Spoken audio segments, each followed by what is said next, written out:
Ces jeunes ont tous plus de 14 ans. L'âge légal pour conduire un deux-roues motorisé, vous êtes donc susceptible de les croiser sur la route. Seulement voilà, si la pratique du scooter peut sembler facile et amusante, elle n'en reste pas moins dangereuse. La spécificité du deux roues, c'est que les conducteurs ne sont pas protégés, sont mal protégés. Ce qu'on retrouve généralement, c'est des gens qui roulent trop vite, donc des accidents qui sont souvent spectaculaires et puis qui laissent malheureusement beaucoup de séquelles.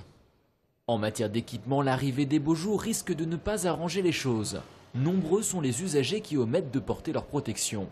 Rappel des indispensables en cas de chute, le casque intégral et le blouson coquet et protégé au niveau de la colonne vertébrale. Durant leur journée, les jeunes participent à la fois à des cours théoriques et des cours pratiques avec des CRS.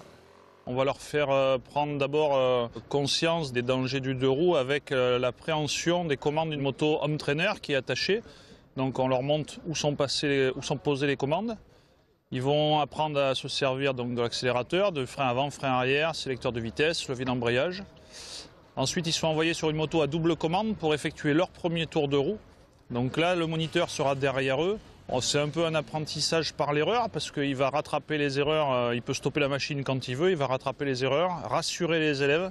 Une fois prêts, les élèves se lancent sur le circuit ceinturé de boudins gonflables. L'opération dure jusqu'à la fin de semaine. La piste sera ouverte à tout public demain à partir de 13h30.